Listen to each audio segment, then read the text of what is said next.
Hello and welcome to another week and episode with Mostly Peaceful Latinas. I'm your host, Linda. And I am Bella. And today we have a very special wartime episode. We are going to call this the MAGA Civil War. But look at me, look at her face. We're at war. Before we get started, guys, please don't forget to share, subscribe, and like our channel. The best contribution you can make to us is a like and a subscribe. Remember, we are 100% fully funded. No lizard people, no Illuminati. And with that being said, I do want to post on... We're waiting for a few people to join in. Yeah, I'm going to post on Truth Social. There's like 10 people. We're going to wait a few minutes before we start our very special programming today. But we are going to talk about the MAGA Civil War. So why don't we start off by getting some of your opinions. Once you check in, let us know that you're in the chat. And then let us know, where do you stand on this MAGA Civil War currently unbreaking between the rightful President Donald Trump and our governor, Ron DeSantis. It's been a great governor. But yeah, I don't know if you guys saw my story on Instagram. I was pretty upset. I've been just quiet and observant for a whole week now, I think. And it's really disgusting to me the way these people are turning on President Trump without any grace, right? And that's kind of what we want to talk about, along with a lot of important developments and facts that we didn't present last week. And, you know, I think that the election is still pretty far away. It's not like you have to make a decision right now if you want to. Maybe DeSantis isn't announced. We don't know that. Maybe Vladimir Putin blows us up. We don't know that. Maybe Jesus comes back before that. We don't know that. There's a lot of things that could happen between now and 2024, between now and the primary. But to me, the most atrocious and terrible thing that I've seen on the internet has been all these influencers, some of my friends included, who have quickly turned against President Trump for no other reason than the attacks on DeSantis, right? And granted, as I said last week on the podcast live, about 35 minutes in, that I think optics-wise, it made President Trump look a little weak, a little petty, perhaps even a little jealous of the spotlight that DeSantis was getting. Nevertheless, there has been a lot of things have come forward, a lot of things that we've investigated. You guys know that we do a lot of investigative work. We are the type of schizophrenic people that will stay up to 3 a.m. on the phone, just researching the internet, seeing what people are talking about before even having an opinion on anything.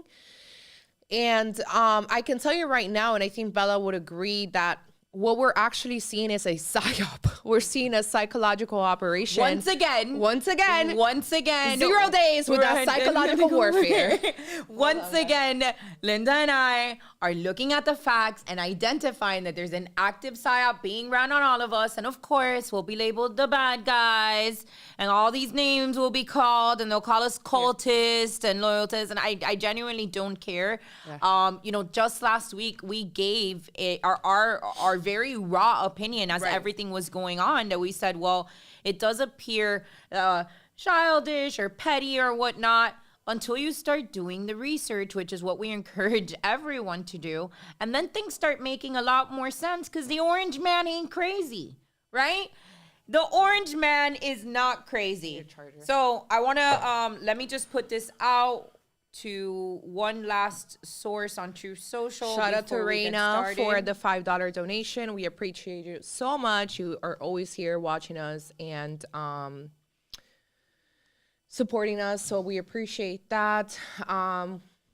Andy, the Trump announcement was so sad. So I was actually there. I just didn't post at all because I've seen Trump a lot in the past year in different occasions, and the fact that the support for Trump is now seen, I mean, it always has from the left, but like ever since 2020, if you didn't jump ship, you became a cultist. So there's a lot of occasions that I've seen Trump and like I just don't post it at all. And like the day of the, like, I was there the day of the announcement.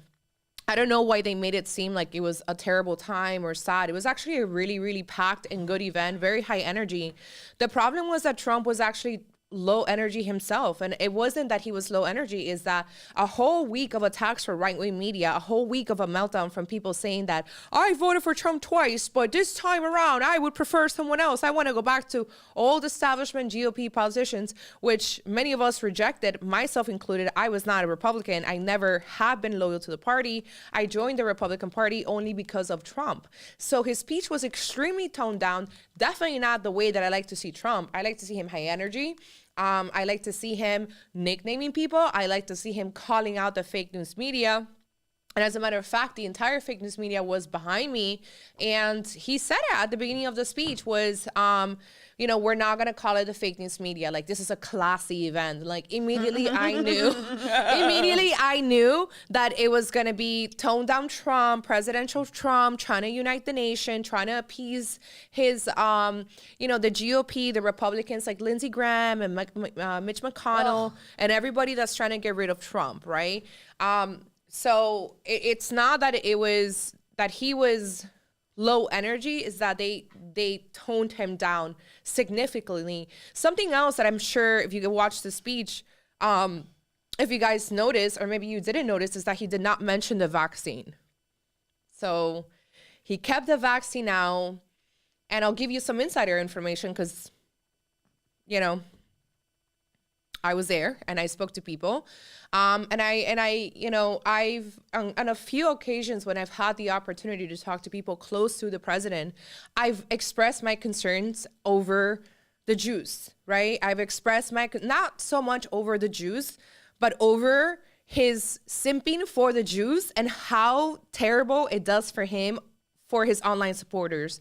I wouldn't say that it does for the average person that votes, but for the online influencers who became anti-Jews, anti-pharmaceutical Jews, he's gotten booed before in Alabama.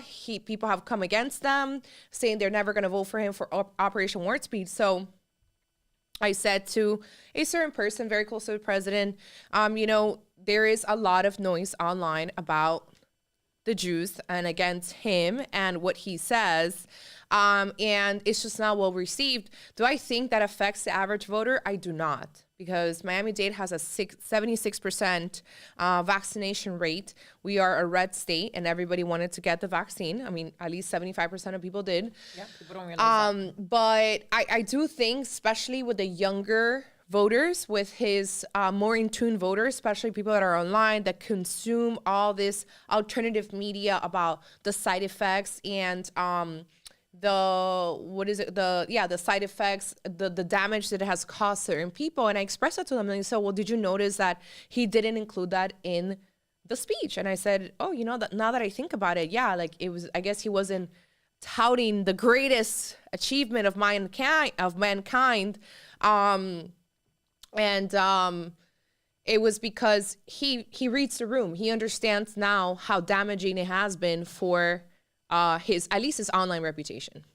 For those of you that I want to clarify and give Robert Lee a shout out, she was referring to the juice guys as in the shot, not not the Jews. I'm not so sorry. The Jews guys, not those Jews. We were talking about the juice. The pharmaceutical juice guys. Because we know Billy Corbin's going to clip this and say that we're coming after his people or we're anti-Semitic and call the ADL. Definitely not who we're talking about. But yeah, I think that. So let's talk a little bit about the progression, right? Yeah. So the first thing is last week, we gave you guys a very kind of like raw reaction to what it was. And then we start digging.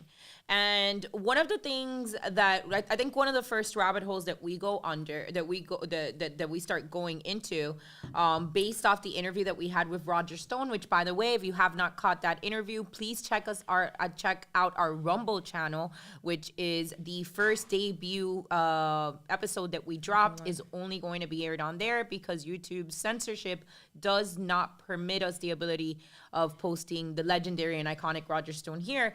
But he had brought up the influence of the First Lady of Florida's Miss Casey DeSantis influence over this potential run for presidency.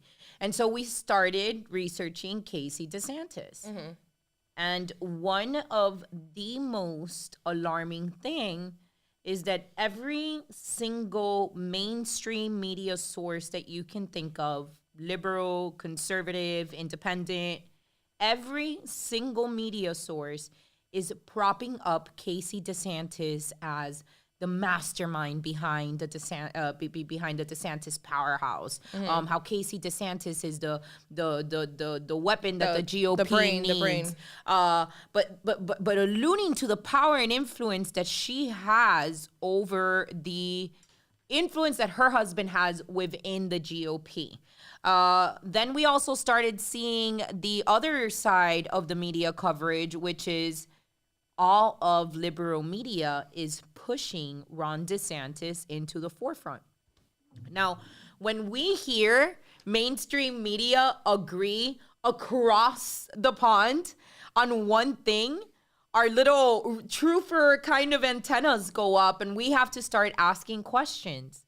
Why is Vox and CNN and these thousands of other publications that have bashed Donald Trump, even bashed DeSantis within the last year, now praising him as the saving grace of not just the GOP, but almost like the middle ground that we can all meet on? Well, hold on one second. Angel, can you please pull up the DeSantis headline for a second? Where is it? This is scary to me. Not the governor. I'm not going to be like those people that suddenly start bashing the other side or somebody, just because we need to do that. But I do want to show this to you guys. Let me know when it's up. Is it up? You guys see that? I'm not. You don't see? No, it's not on. Okay, there we go. There we go. I want you guys to take a look at this headline for a second that I saw from 2 days ago. The simple reason why Ron DeSantis should run for president in 2024. This is on CNN Politics. CNN has been an enemy of the people for the past 6 to 7 years. We have been trashing CNN, coming after CNN. They have been coming after us. They literally have articles of President Trump about his salt shakers being larger than his predecessors. Like, there's literally an article about why Trump's salt shakers at the White House were larger because of his ego, and then George Bush's were actually smaller. Like, that is how insane these people have been. Now, I have to look at this and think to myself, how is it that they would like this person, right? How is it that they're pushing this Republican who has had very controversial bills for the media? Obviously, for us, they were pretty standard bills, like the Don't Say Gay bill, which wasn't the Don't Say Gay bill. What was the other bill? They said he was anti-abortion. We have a 15-week abortion ban in Florida, pretty standard, almost 4 months. All the CRT, all the stuff that, we have been, the cultural fight. So that cultural fight that they have attacking this man for the past year, because they have attacked DeSantis a lot in the media, obviously not to the same extent as the president because he's only a governor, but all of a sudden you're telling me the same publication. It was just this summer before the primaries. Yeah. Just this summer before the primaries, no conversation was hotter than Ron DeSantis being a fascist who didn't want to say the word gay, who was shutting down Disney, that was jailing people up with his election fraud police or whatever it was. Like, it wasn't that long ago that the narrative was that DeSantis was one of the bad guys. Right. And now you see the media shift the way that it has, right? Yeah. Which has been the most alarming thing. And then it goes back to last week. Now let's go back and look at the optics of last week. Angel, hold on one second. Angel, where do I connect my charger? When we go back to the optics, sorry guys, Linda is trying to charge her computer. When we go back to the optics of last week, the initial reaction is Trump being petty.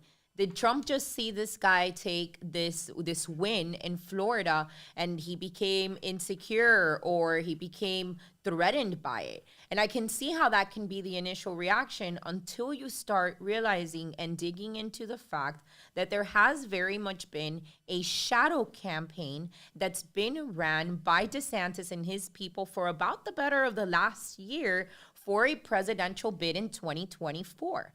When you understand that that has been happening, I understand that there's people out there that are saying, quit with the divisiveness. We just got through the elections, like he very much said. We need to just chill out. The problem, however, is that when you're somebody like Donald Trump, I would dare to say that not only was he not petty, he was reserved. Because it took him an entire year knowing what was going on, and he didn't say anything about it until after the Florida elections were secured.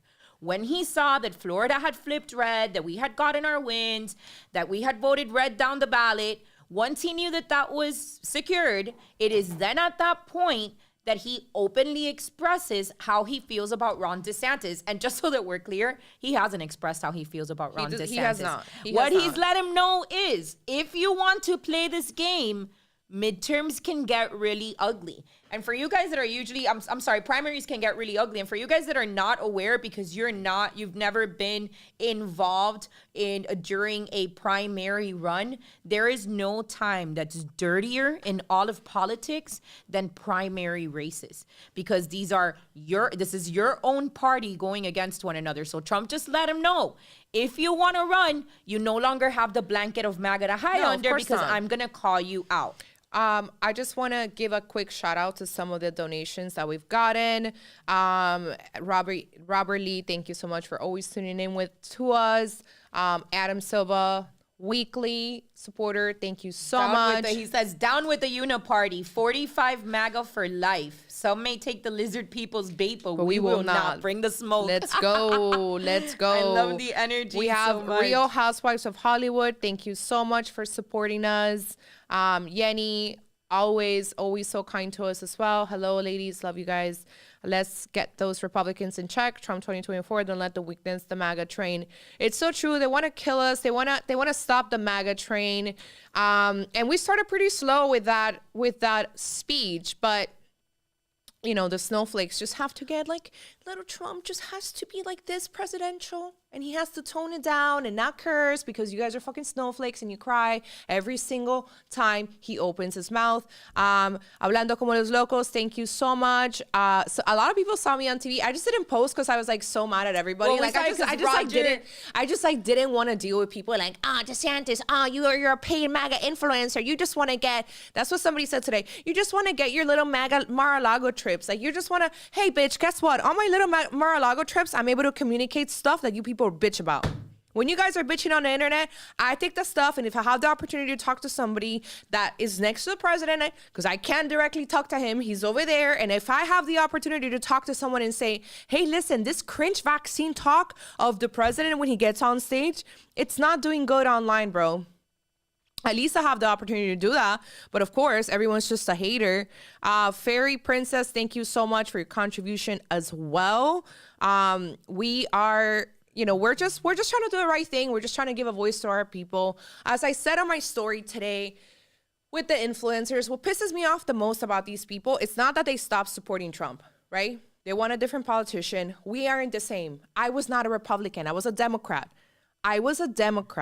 I voted for Hillary Clinton.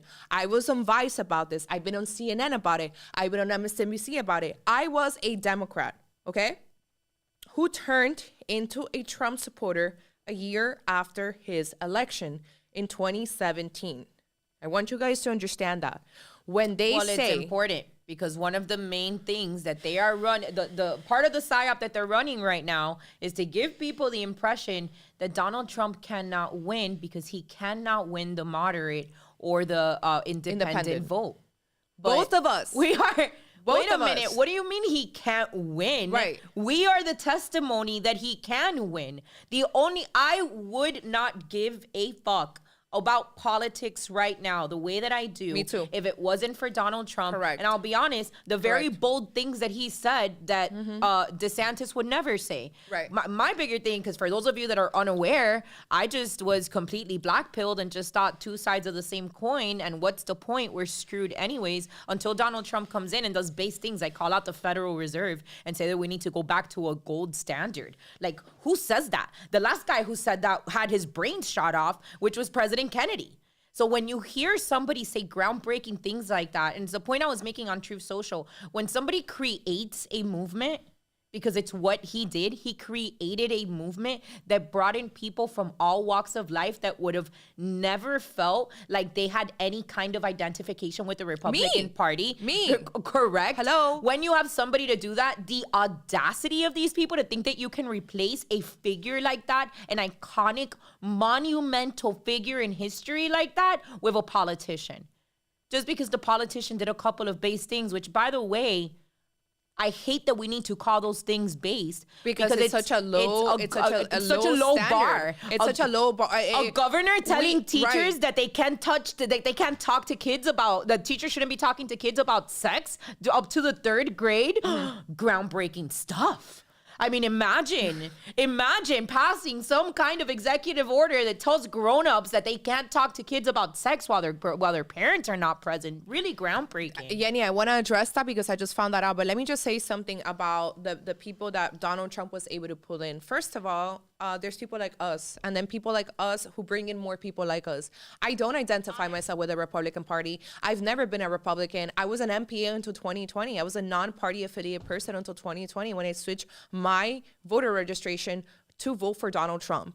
Okay, people like myself who have never trusted politicians. When I voted for Clinton, I didn't vote for her because I liked her or because I agree with the Democratic Party. I voted for her because I was an idiot who let herself be driven by the mainstream media narrative. Thank God that a year later, I was able to see, holy crap, like they're really attacking the president. It's really out of control. This does not seem right. I was smart enough to get out of the matrix, be able to research for myself and say, oh my God, like this is the guy. He is the populist. He is a man of the people. He is fighting these corporations. He is doing this. He is doing that. But to say that President Trump cannot bring in independents and Democrats, what are we doing here? Who are we? Who are we? Hi, what do we represent? Do you see how the Republican Party actually wants to draw people like us out?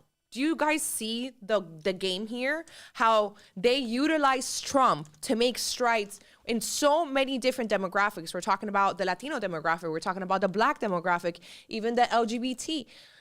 So many accomplishments that this man did by 2020. Got 10 million more votes. I asked these influencers. I've been asking these influencers for the past week.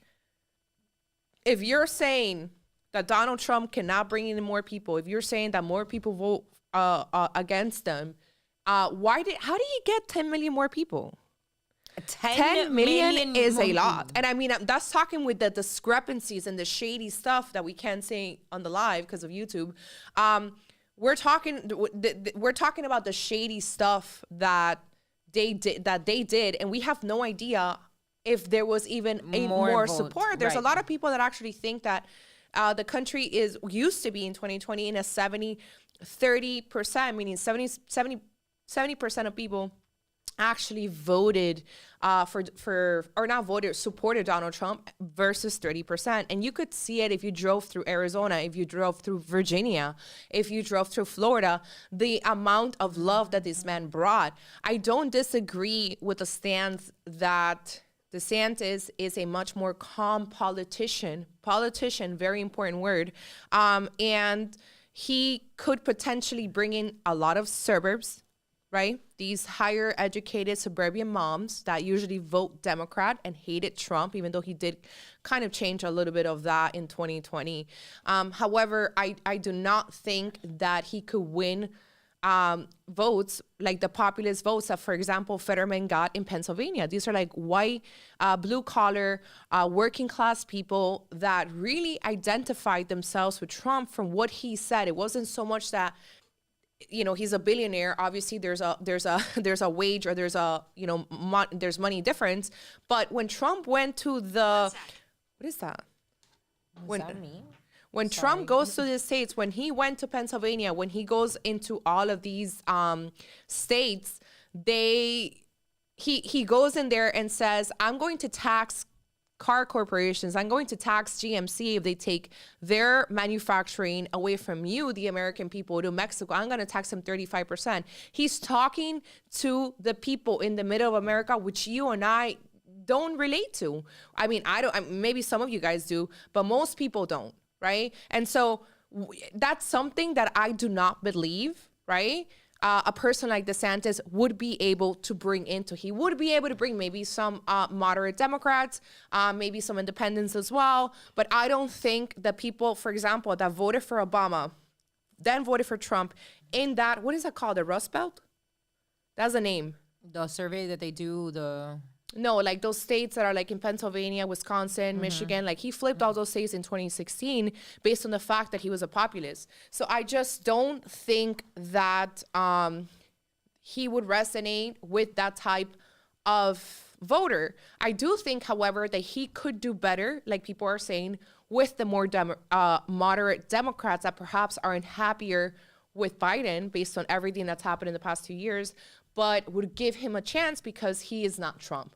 That's my 2 cents, being impartial. You know, the point that I had made earlier to you today, which is that people want to compare a lot of the accomplishments that Ron DeSantis had in a post-COVID world. Right. Politics changed drastically after 2020. Once we went into 2021, we really started to get a feel of who was willing to push back on the establishment. 2020 didn't really allow for that because things were so chaotic leading up to the election, where people were just playing by the rules, including DeSantis, who did shut down, who did push the Oh my God, that's the other narrative. Please go ahead. Who did shut down the state. Right. Who did push the pharma juice, said that it was safe and effective, who did say that people who had been present in January 6th need to be held accountable to the fullest extent of the law. These are things that did happen and are not that base, okay? Now, existing in a post-COVID 2020 world, it was very easy to stand out as based. And the bar was set very low because the only person that was doing base things was Ron DeSantis. Now, all of the base things that Ron DeSantis were doing were coming from an America First platform. It was him staying true to the America First platform that had been created by Donald Trump, and with him saying, how can I attract this base more? Why do I say that? We never got an opportunity to see Donald Trump fighting the indoctrination of children with a sexual and gender ideology in schools, because that was something that we saw ramp up post-COVID. So when people say, oh, well, DeSantis did these base things, which, let's say the parental rights and education bill was probably one of the more controversial things that everybody was just so excited about and gave him so much credit for, including us. You guys know that there's episodes worth of us talking about this. But the reality is that to say that that's base and Trump didn't do something like that is unfair, because Trump never got to exist in this geopolitical system that has now morphed into in a post-COVID 2020 era. Well, I think a lot of people have had a very hard time differentiating President Trump from private citizen Trump, which is what he is now. Private citizen Trump has the right to endorse candidates like many other private citizens do. He has the right to start super PACs. Somehow, some way, conservative talking heads are saying he needs to go away. He needs to go away. You need to shut the fuck up, because you're not going to tell people what they can and cannot do as a private citizen. He is a private citizen. You guys got to understand that, right? Like, her and I can start a PAC. You can start a PAC. The difference is he's got proven track record to get those big dollars to fund campaigns and help fund campaigns. That is the difference, and the network. So that's a thing that I don't understand from these talking heads on the right. He needs to go away. We need to move on from Trump. Maybe you guys don't want him as president, but as far as him being involved in the political arena, like any other private citizen in this country, especially if you have money, you can do what he's doing. And he's always been involved in the political arena. He has been for decades. For decades. He's given checks to, he talked about it. He's given checks to Clinton before. He gave checks to Chuck Schumer, the Republican. So I don't understand this sudden hate. I think that a lot of people, what they have is a Trump hangover, and it really comes from the media and the sensationalism behind Donald Trump, because it sells. Being anti-Trump actually sells a lot of money. Yeah, look at Anomaly. Look at Anomaly. I love using Anomaly as an example because in 2020, all of us got our platforms shut down. Anomaly started talking smack about, and Anomaly unblock us or whatever it is, because you always act like we don't exist, but you know very well who we are. So you can take this message. If you want to debate me, I'm more than open to having another debate with you. Maybe this time you'll post it, or at least allow me to post it so that people can see our conversation. But you take somebody like Anomaly, who since 2020 had never had his platform taken down, only showed continued growth. Why? Because every single day he wakes up and he shits on Trump because of the shot. Every single day, guys. It's been 2 years and I still have to listen to Anomaly bitch about the shot. You don't like Trump? Then move the fuck on and tell us who it is that you are going to stand behind. Because I promise you don't have a winning candidate. Right. I promise you don't have a winning candidate. And if you think that DeSantis is that guy, I'd love to see you explain that hypocrisy to Anomaly and all the other influencers out there that are saying that they're going to turn on Trump because of the shot, which, by the way, I'm going to point it out once again. None of you cared about the shot post-2020. No one before pre-2020. You did not care. No one cared. No one cared when moms were fighting for individual right, the right to choose, when the states were trying to infiltrate that for the last decade. You guys weren't there. So to hear these people, like Linda says, be one issue voters now on the which is the craziest thing.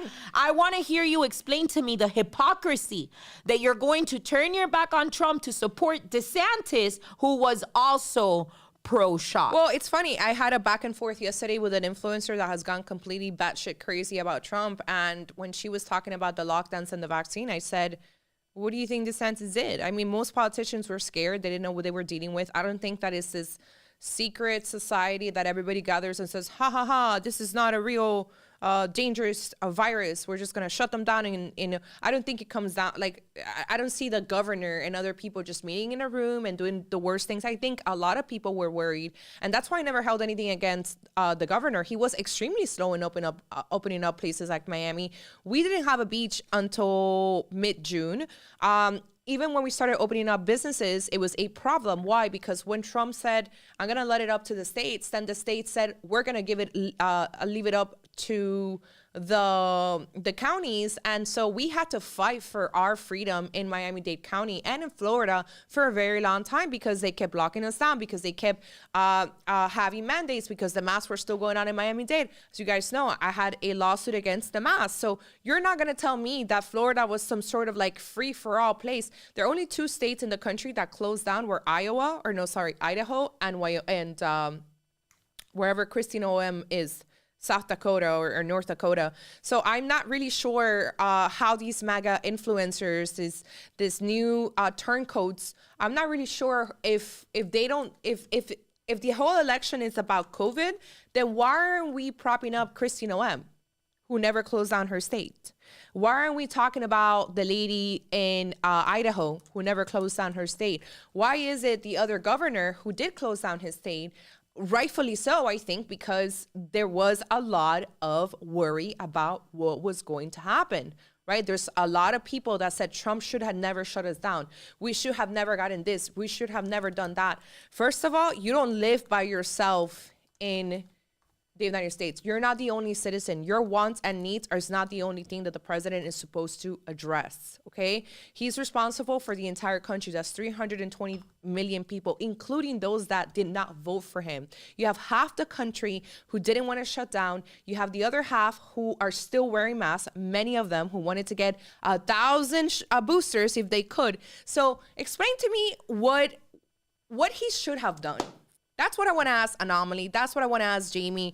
That's what I want to ask all these people. Anomaly's argument. That trash.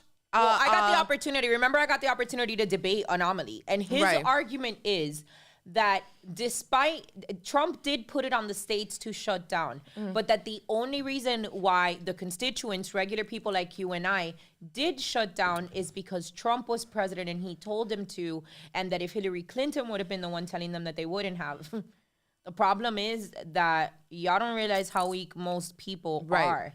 And the heat wasn't coming from the president. Right. It wasn't even coming from the governor. It was coming from local police departments and your mayors and your commissioners that were setting up arbitrary bullshit rules using CDC protocol to do it, that were saying that we're going to fine you $5,000 for opening up your business when it was supposed to be shut down, or for having people in without masks, or for not putting little stupid stickers with little arrows on the floors of your business. Like, these weren't decisions that were made by the president. These weren't even decisions that were made by the governor. These were decisions that were made locally. Right? No, they were. And that's what I'm trying to tell people. It's like, oh, well, I think the cringiest part of the entire vaccine lockdown talk, which comes from a few people, is the fact that Trump did go out there throughout his tour last year at rallies trying to what is I have that? no idea what is going What on is with that? my phone. Let me put it over here. It's the feds, bro. They're the listening feds. to our conversation. Wait, somebody said we were more locked down in Florida on vacation 2021 than we were in Ohio where we live. Thank you. We were. Thank you. We were. Thank you, because we were. Yeah. Somebody asked a question, I think it was Martha, and I want to get to it because I think it's very important. And I talked to you about this privately. She says, do you guys think there's value in Trump toning down his speeches in blue, purple areas? I just wonder if it may be a way to bring some people over, varying degrees of Trump depending on the area. I think when it comes down, because if he were to address the whole nation, if he is going to be on CNN and things like that, I can see a value a little bit of having a more presidential-like tone. My problem is the media, because even the times when he was trying to be presidential during his first term, the media was always on the way. The media is always in the way. That's why I don't want him to change the way that he shows up. I don't either. Because to me, it's like he attracted voters by not fitting the bill. And this is something that conservatives so often do. It's like we're constantly trying to figure out a way to not piss off the media. How can I get you to call me less of a Nazi? How can I get you to call me less of a racist? And realistically, you just got to wipe your ass of all of it, right? And unfortunately, I feel like the request of Donald Trump watering it down, which is also so much the DeSantis narrative that's being built, which is that, oh, DeSantis is more presidential and, he's going to be able to appeal to these. It's like, well, they want to go back to the old GOP establishment. Right, that's what they use. So what you're saying is that you don't want somebody who says base things. You want somebody to play it nice down the middle, that the media's not going to be able to attack anymore, so that then the media doesn't call you a Nazi and the media doesn't call you a racist, because then they can't call your president those things. That's what you're it an is. idiot. You're an idiot because that's exactly what they want you to think. They want you to be so scared about the current abuse that you have to endure from them, and you haven't gotten it through your skull that they're going to continue to call you things. That's what communists do. Talk to anybody that has fled a communist country, and they will tell you that the number one tactic is killing your morale. And they do that by calling you names and threatening to get you fired from your job, trying to ruin your reputation. And until you don't learn to be okay with that, I don't know how to tell you that you're screwed in this multi-generational war that we're currently in against globalists that want to take over your sovereignty. But wait.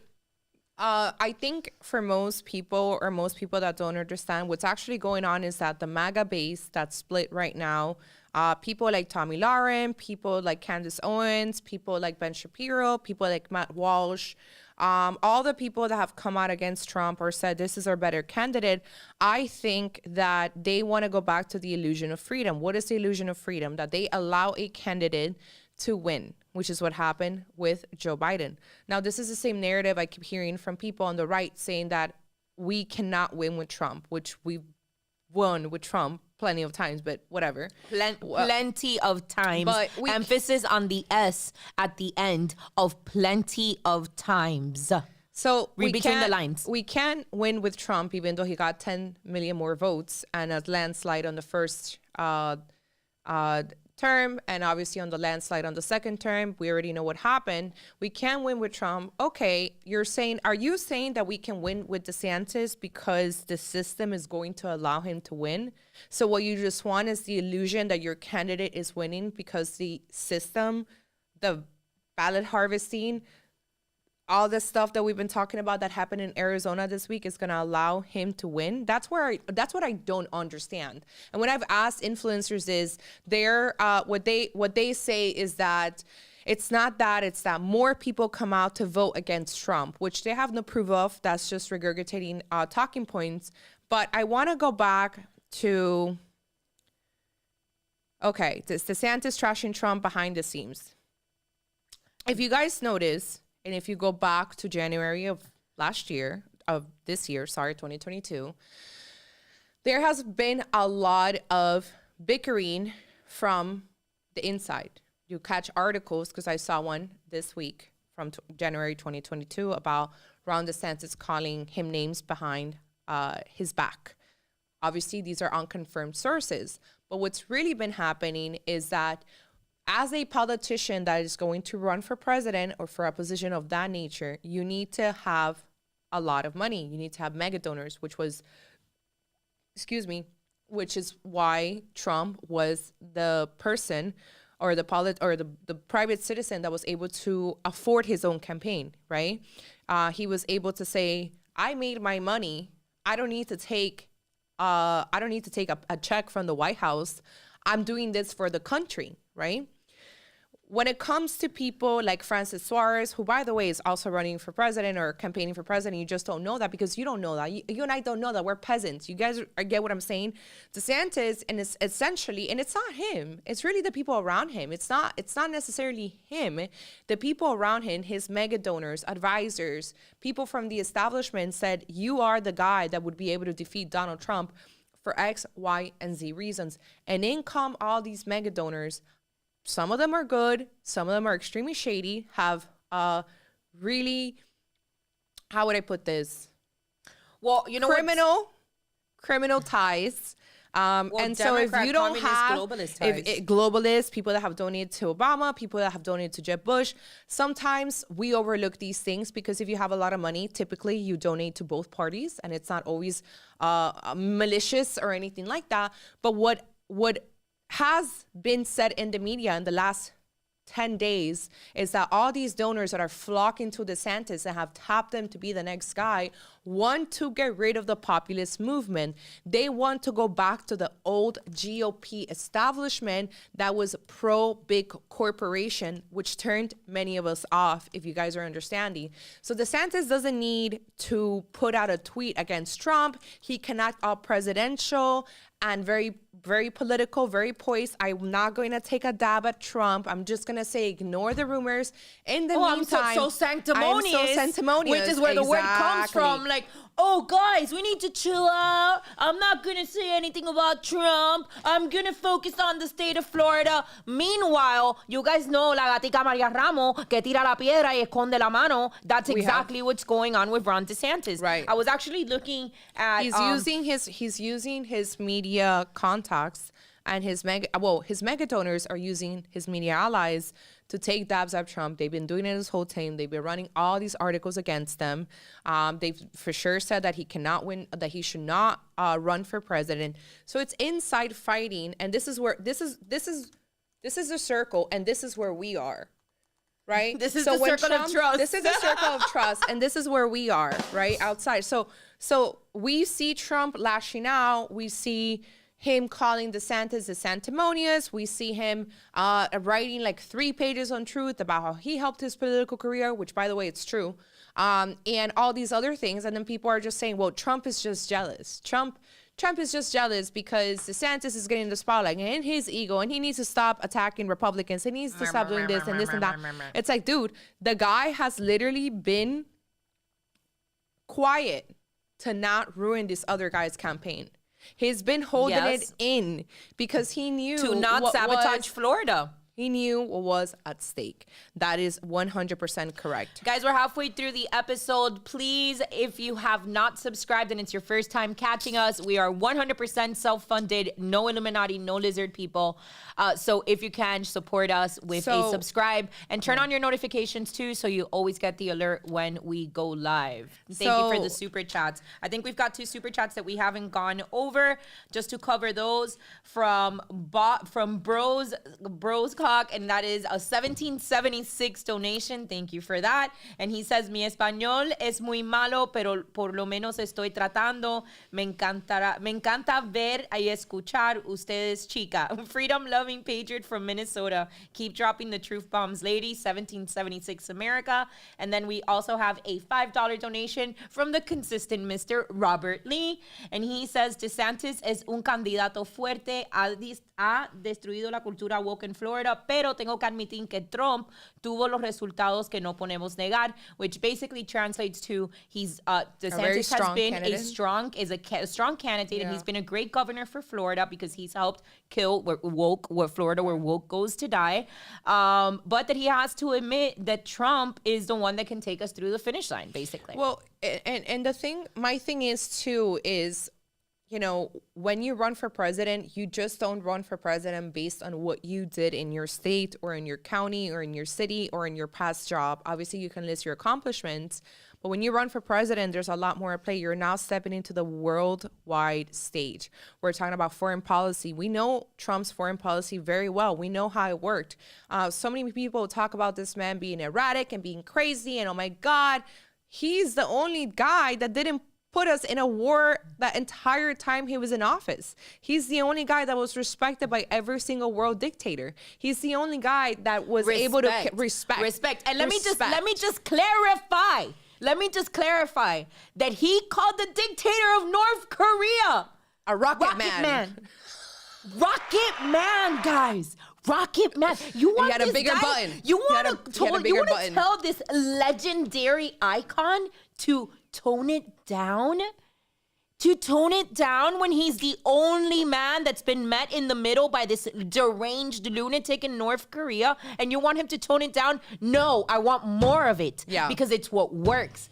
That's how you get the trolls. You troll them. You break their spirits like they try to do to you, because that's what they're trying to do to you. And Trump's got this idea that Trump has to do anything except be Donald Trump. And I'll tell you another thing. Let Trump be Trump. I don't think that he's toning things down to appease. I think that really what it is that we're in a time period where things are so sensitive that it truly is a matter of life or death at this point. Can he say something that lands him in jail? Can he say something that potentially ruins his opportunity of being able to run for office again? And it's very similar to kind of the perpetual anxiety that we live in. Like, should I post this on? Should we post this or should we not post this? Are they going to take our page down? It's not that you're scared to say the things that you want to say. Is that you have to read the room, and you have to be aware that there is a persecution that's taking place.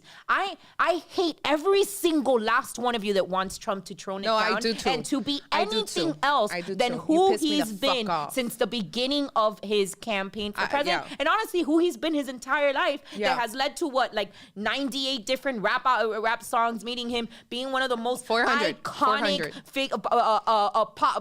figure in pop culture. Like, do you not realize that it's been genius all this time? You really think that he needs your advice?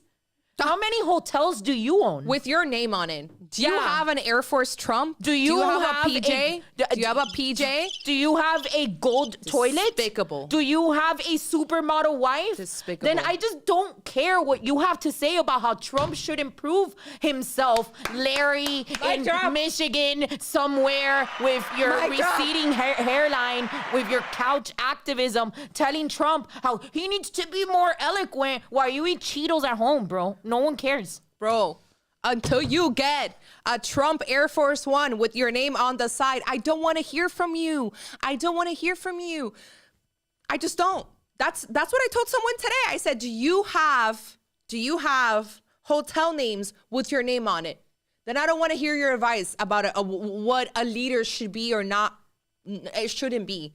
Look at his kids too, but we don't care about his kids right now because honestly, that's not what you need to be a president. At the end of the day, no. Let's talk about his kids. Why not? Look at his kids. No, did you see Ivanka at Tiffany's wedding? No. I mean, no. Like creme de la creme. No, but it's like one of the most beautiful women in the world. That's why when people are like, "Oh, Trump is so creepy with his daughter," no, he's not, bro. He's proud as fuck that he made that. Like he knows what beautiful women look like, and he's like, "Damn, that's my daughter." Like he's aware of that. Yeah. It's like the family. We got a crackhead in the White House. a literal crackhead in the White House that has self-admittedly spoken about snorting Parmesan cheese off the floor.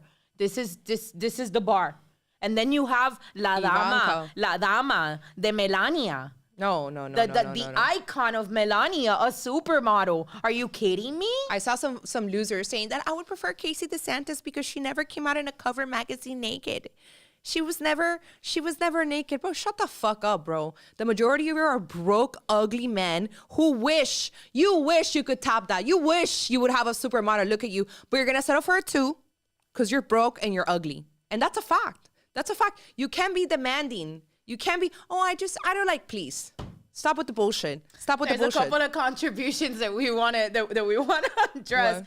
So Maria Jose AC, she gave us a 2024 donation to match her Trump and Mostly Peaceful Latina 2024 ticket. I'm just saying, I am here for it.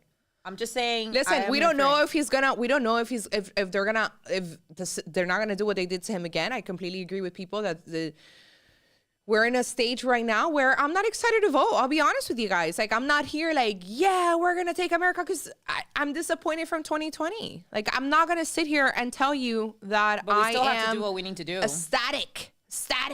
That Trump is going to come back and everything's going to be okay. CNN released not an article, but the owner of CNN released a statement today saying that they were not going to give President Trump that much press. They're already telling us ahead of time that they're going to suppress Trump, okay? Because their whole thing is that because they gave him so much airtime, they helped Trump win the White House. Probably true. I wouldn't say they're wrong.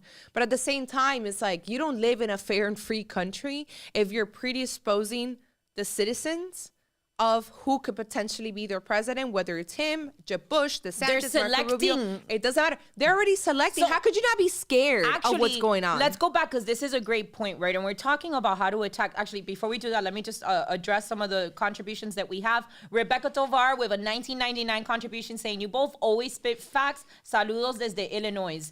All right. I love when we get the other states. Robert Lee again coming through. Después de escuchar Bella hablar español, Vera ahora es mi latina favorita. Sin embargo, no digan mi amante. Ella está celosa. All right, Robert. And then we have Jeremiah Batista with a $4.99 donation. And he says, hola, chicas. Been waiting all week for this clap back. Anti-lizard people for life. Let's go, baby. And Miss Stacy Valverde with her $40 donation. Thank you so much. Saying mean tweets 2024. Let's fucking go. Wait, hold on. Mean Tweet 2024. Stacy, this is for you. Look at what I found. This is Donald Trump, April 16 of 2015. Ready? He's quoting somebody. If Hillary Clinton can satisfy her husband, what makes her think she can satisfy America? Hashtag 2016 president. God, I love that man. I love that man. How can you want him to slow down? How can you want him to tone that down, bro? I was so mad. Like, I was so mad because I'm watching him make the address. I'm watching him be super unlike Trump and calm down. And I turn to my friend and I'm like, here we go. They told him he had to tone it down so the rest of us can enjoy the show because all of you are pussies who stay crying about what Trump says or didn't say. So I'm like, okay, whatever. I have no service in the ballroom whatsoever. When I leave, I go on Twitter. Of course, I go on Twitter. I go on Twitter to find the same fucking loser, conservative Inc. Oh, that was so boring. Oh my God, what did I watch? That was so boring. He had low energy Bush. Oh my God, he's so old. I can't believe I'm like, there literally is no winning with Trump. If he's too much, it's that he's too loud. How could he say that? He's crazy. He's not presidential. And when the guy tones it down, we have a cabbage, by the way, in the White House. He can't complete a sentence. He forgets and anyways. And his supporters his supporters are still standing firm by his side. Like I see people on Twitter all the time. Like, I don't care if Joe Biden is 100 years old. I want him to run again. Like, that's how much support this man has of people that are loyal. And you guys have someone, and we have someone that is still clear-minded. By the way, I told Bella today, there's all these fucking dweebs online talking about Trump is old. Trump can pull 10 bitches. You can't even pull one bitch, bro. Trump walks into a room, he spots 10 shorties, he goes, he talks to them, he buys them all drinks, he can talk to all the ladies. You can't even talk to a single girl. Like, you're a fucking loser on a couch talking about Donald Trump is too old. Donald Trump is too old. You can't even pull two bitches at once, bro. Donald Trump can, bro. Donald Trump es un pinguo. Es un pinguo. End of story. End of story. Fight me on it. You know, End of story.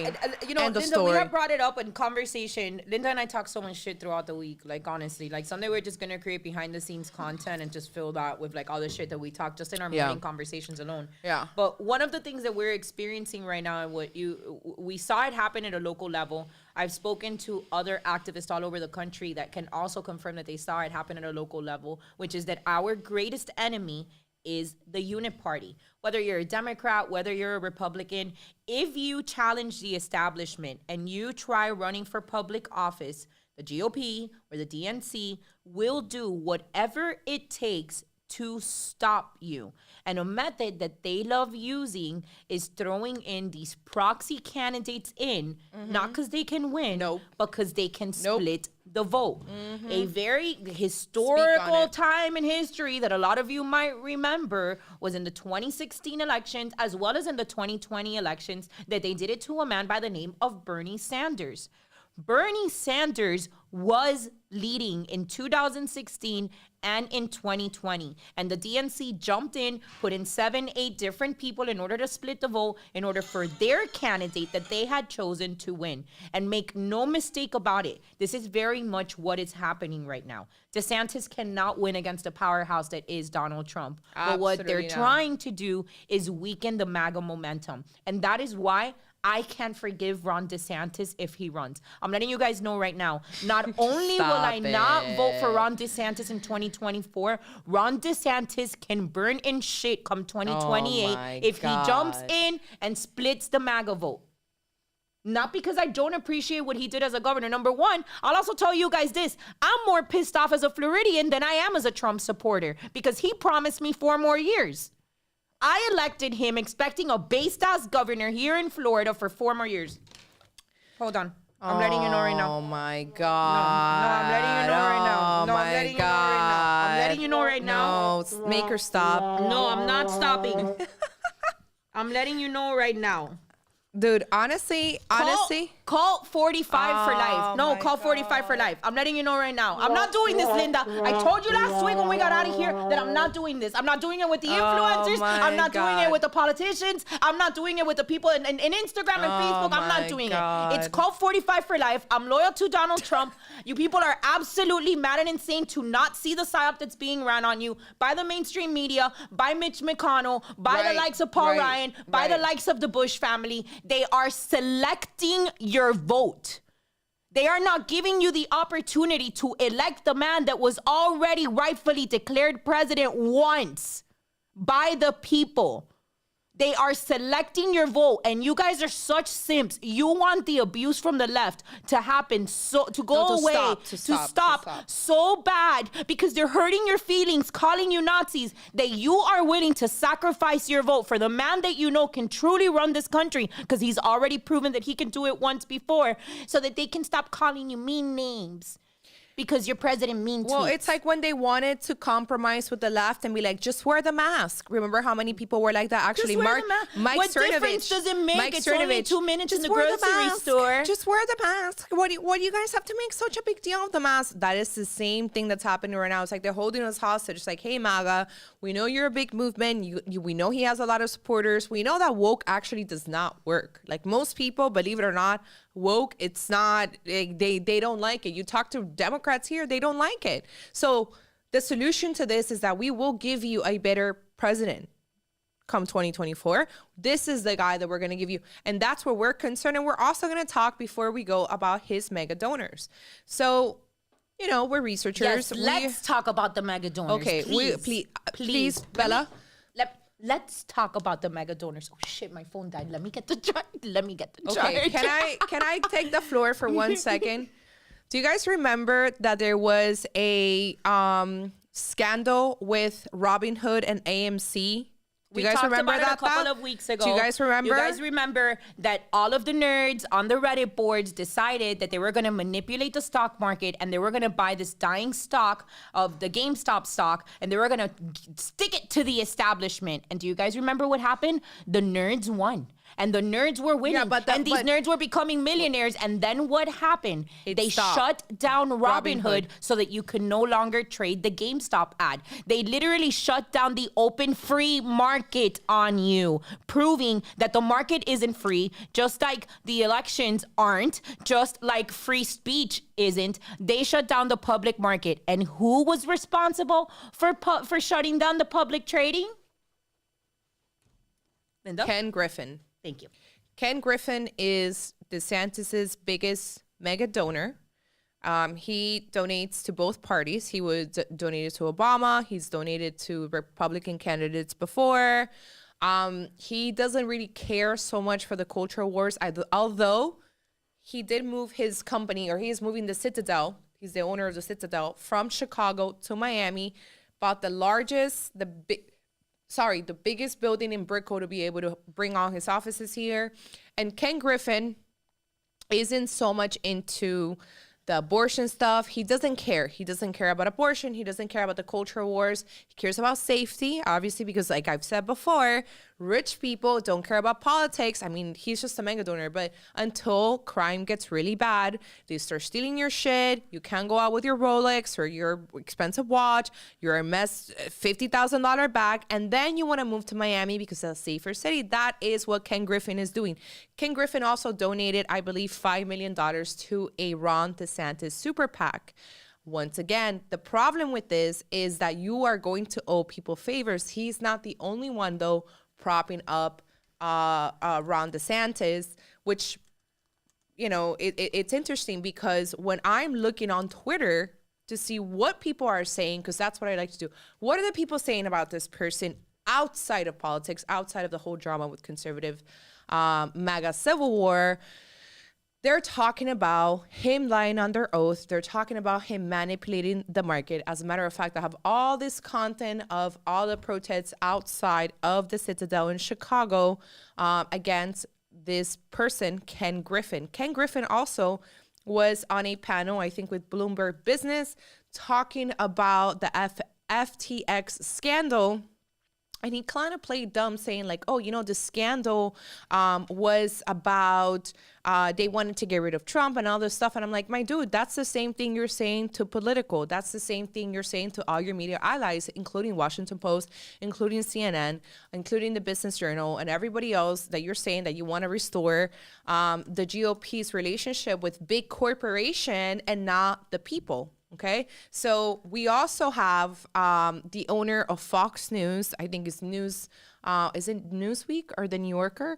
The owner of Fox News, there's a group, I forgot the name of the group right now. I know Trump posted it on his long ass thread about Ron DeSantis. All those people are now against Donald Trump, saying that they're not going to help him win. They're the ones that are running all these pieces.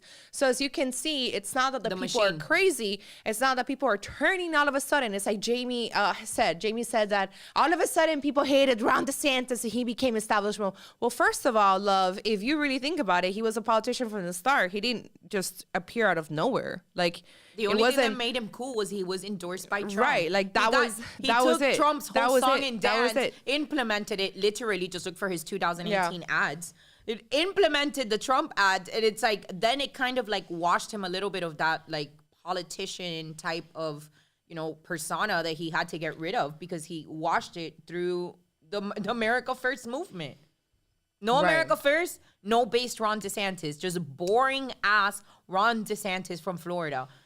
Casey wouldn't have a future as the next Jackie O like she wants. I kicked out Art Cass. I had already blocked him from my but I wanted him to stay. No, I'm done with him, because I'm done with this person. I'm done. I've been dealing with this fucking bitch ass all day on my DM talking about, oh, the Zionists, the Jews, the Zionists. I'm done. I'm fucking done. Okay? I don't care. I don't care if you think that every single politician is controlled by the Zionists. Zion Don and Zion Ron are the same motherfucking people. They're going to endorse the same people. And guess what? The Orthodox Jews popped the fuck off for Trump in New York. All those Orthodox Jews came down with the drip in their community, and they voted for Zeldin. And thanks to those people, we flipped 4 congressional seats in New York, and New York is not a purple state. Art, it's a fucking loser behind the screen, per usual, just crying about the Zionists on that. I am done with these people. I don't want you on my channel. I don't want you on my channel. If I find you on my channel, I'm gonna block you. No MPL for you. Go home. Here. No MPL for you. Don't come to our Instagram, and do not come to my fucking story like you guys always do, crying about the Zionists. Are the Zionists in the room with you, you fucking schizophrenic? Take your pills. Take your pills and get out of my channel. I'm sick of you. We're out of here. I'm fucking sick of you. But Art did bring up a good point that we would love to go over with you, because people are not that smart, and they're actually pretty fucking dumb and fall for just about every conspiracy theory that's put together in a little meme with a couple of arrows. For you people that are brain dead, warp speed was nothing more than a logistical operation. Correct. How do you get the shot out to these hospitals as soon as possible so that the people who want to take the juice can take it, so we can open up the country back up?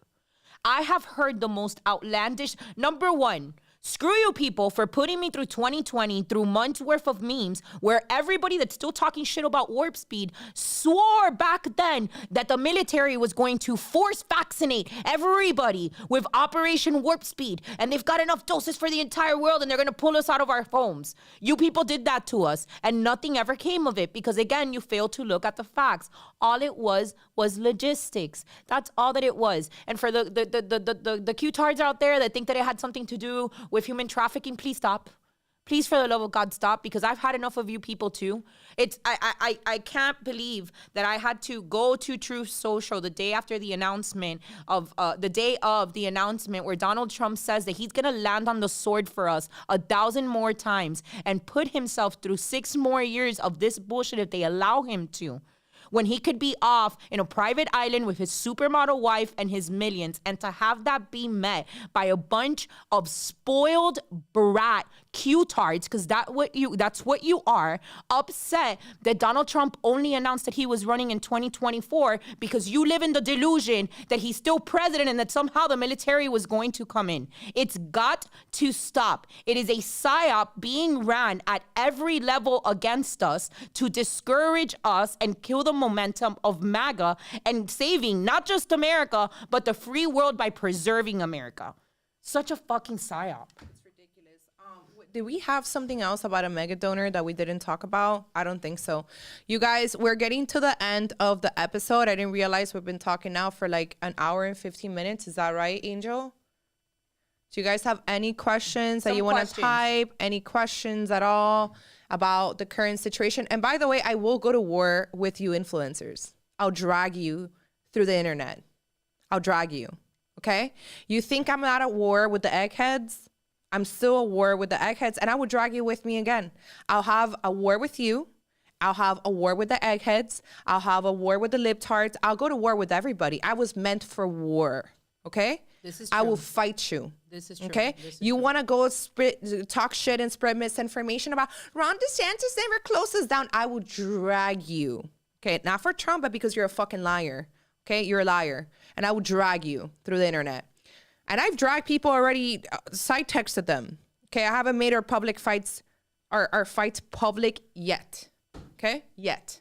Very important word. Yet. All right. Well, we're going to open up the floor for a couple of minutes for questions, guys. Please, if you found our channel and you're liking our content, please like, subscribe. We're live every single Thursday at 9 a.m. Don't forget to check us out on our Rumble. We have our very amazing episode that we did with the iconic Roger Stone on there. Oh, yes. Still trying to get some of the clips out, but it was a really great interview, and it's done fantastic on Rumble. But share, like, subscribe, and we appreciate you guys so much. But let's take a couple of questions. Somebody said something about ballot harvesting. Honestly, I have no idea. I know that a lot of I know Charlie Kirk put out a really good tweet the night of the election, or not the night of the election, like 2 nights ago, about ballot harvesting, and we would find out details. I know that you're gonna have to play the game. You're not going to have to go against the machine, especially if you can't change the rules in states like Arizona and Pennsylvania. You're going to have to play their game. So I think we would find out more about ballot harvesting when the time comes. I don't know why Anomaly didn't post our debate, Christina. It's a good question to ask him. Probably because he got worked when I let him know that it's like, you are wrong and you're grifting off the entire thing. But I don't know why he never posted. But he's invited. If he's next time that he's in Miami, he should come on the show and come talk to me and Linda. He's too big for people. My friend Anthony tried to invite him to his channel, and he's so big. Oh my god! I'm sorry. Like, wow. I'm too swole for the gulags. Wow. I'm so sorry. Who would you guys choose for Trump's next chief of staff? I think I'm going to just go for Dan Scavino, right? I think that Dan Scavino has proven to be a MAGA loyalist. And I think that President Trump's, if he were to actually be able to get in the White House, it's not that he can't win, it's that they won't actually let him. I think that President Trump is going to come a lot wiser with a lot, knowing that there's a lot of backstabbers and swamp people that he did let into his presidency. Granted, if you come into a corporation, right, let's treat the United States as a corporation because it is a corporation, guys. It is. And you start from zero. I mean, look at what's going on with Elon Musk. Elon Musk is cleaning house. But of course, there's going to be people that he's going to keep on board either while he transitions to get someone else or because they're actually good workers. So I'm not sure if the expectation here was that, I guess it cleaned the swamp was kind of like alluding to the fact that he would get rid of everybody.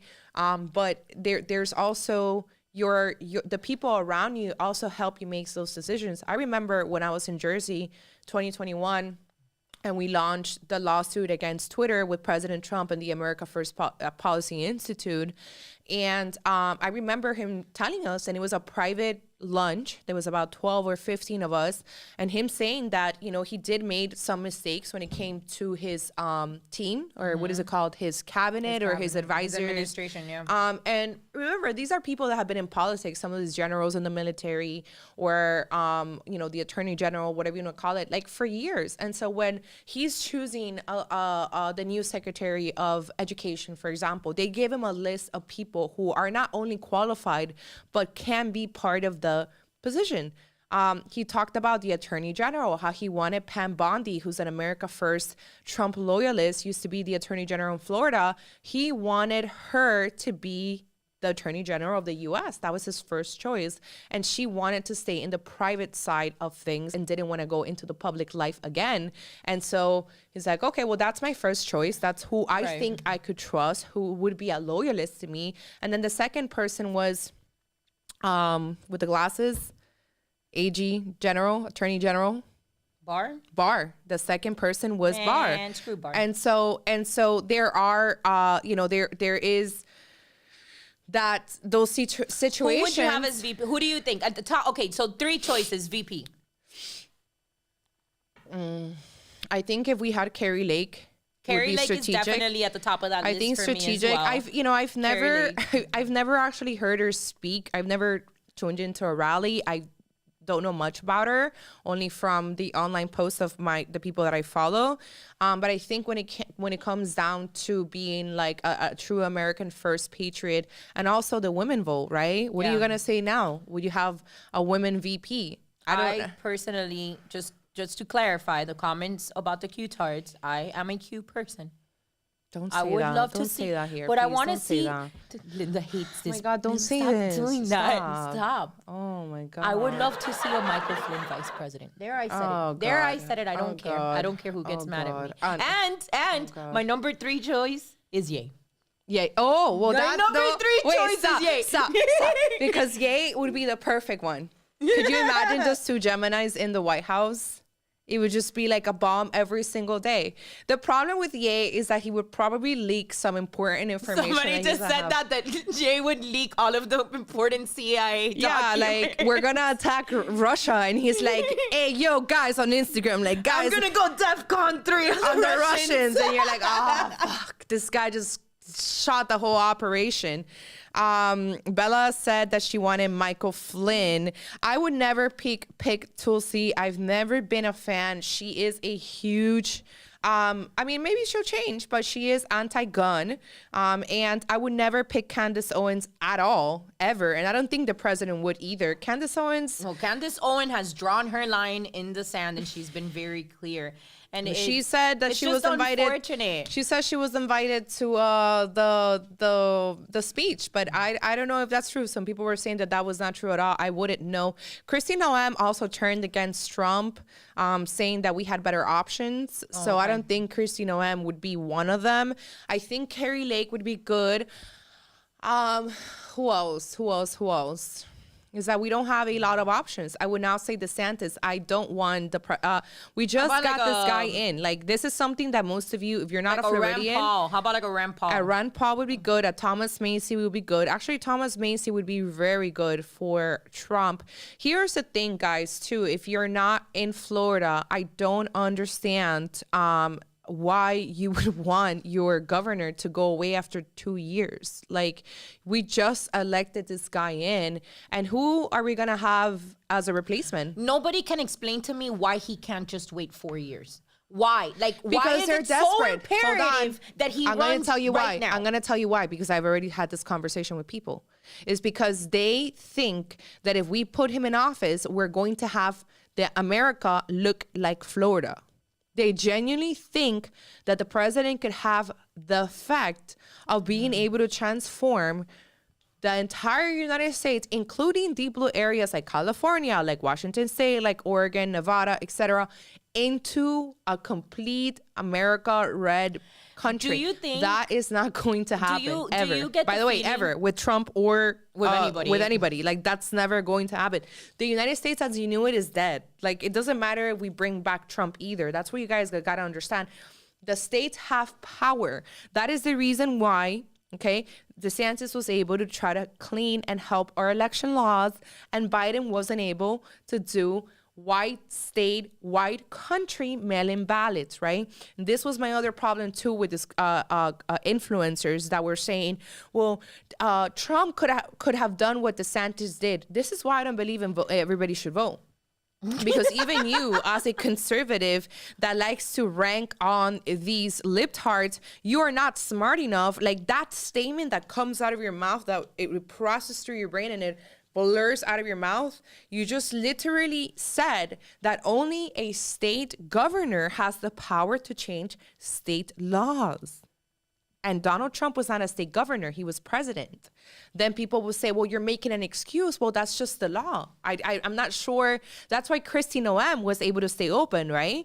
That's why the governor of Utah or Idaho, whatever, was able to stay open for those reasons. It's called the 10th Amendment. I suggest you read it. I've told you guys many times, you should go on Amazon and buy these books and read the Constitution, read the Bill of Rights, and familiarize yourself with these laws and why things happen the way that they happen, right? The same reason we didn't have a vaccine passport statewide, but other places like New York did, because it comes down to the states. So even if DeSantis does come in, these areas with high crime, unless you change the district attorneys, unless you change the mayors, what happened in LA? You had a great person, Rick Caruso, who was endorsed by Kim Kardashian. He's endorsed by Katy Perry. He's endorsed by all these people, still lost against a very radical left person like Karen Bass. And her entire team, everybody that won that election in LA was a far left radical.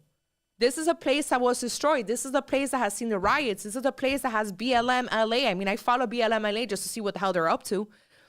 This is a place that has high crime. 3 rappers have been killed in LA in the past year over jewelry. And people still voted for a far left government. So why would you guys think that whether it's Trump or DeSantis or Rand Paul, any of this is going to change?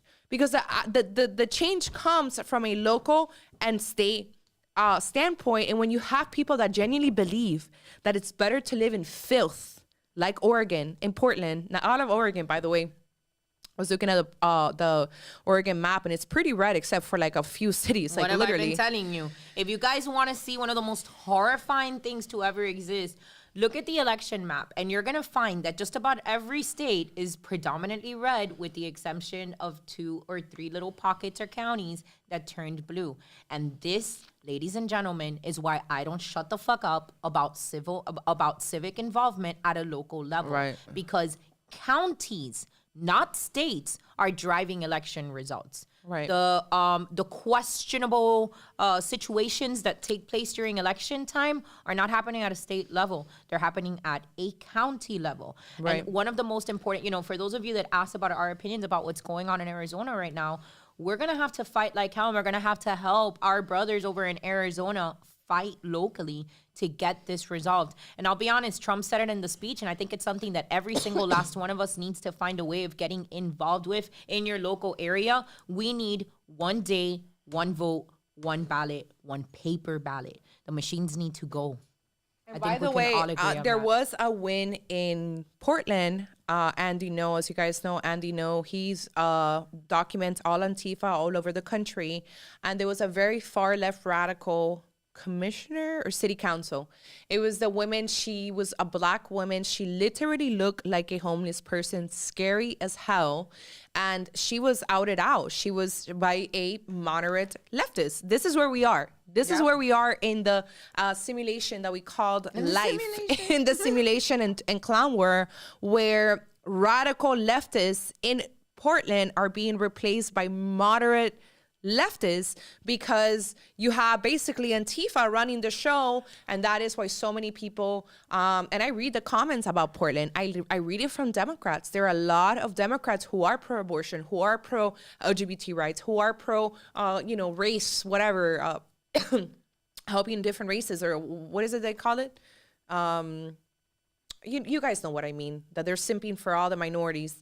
And those people are saying Portland is not what it used to be 10 years ago. Like, I'm a third generation Portlander. My entire family has been here, and this place is destroyed, you know? So we are seeing, even in those places, some small changes because people are tired of their local leadership. But I think that's it, guys. We've been going for an hour and a half.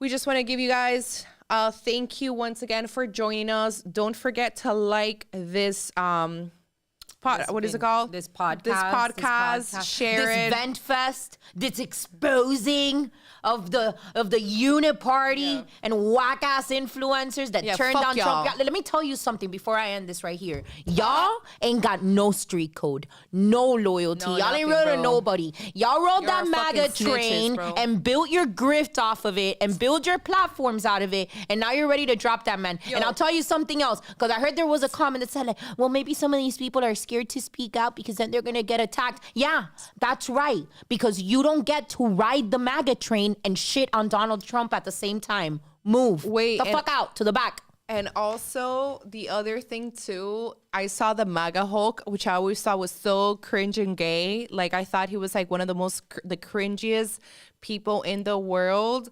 And, you know, now he's like, it just has his name, which I think is a good change. But this guy was like melting over what Trump said. Like, oh, I think it's so this and that. I'm like, bitch, you are so fucking big and soft. Like, how are you so big and soft? It's like I said on my story.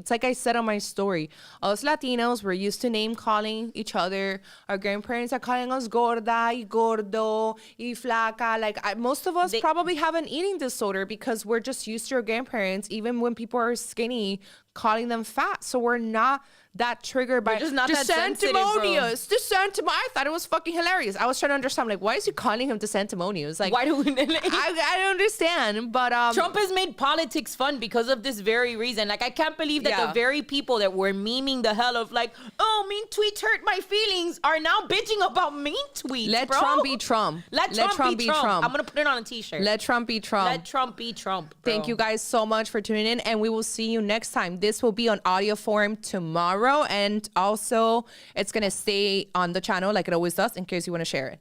Bye. Bye, guys. Have a good night.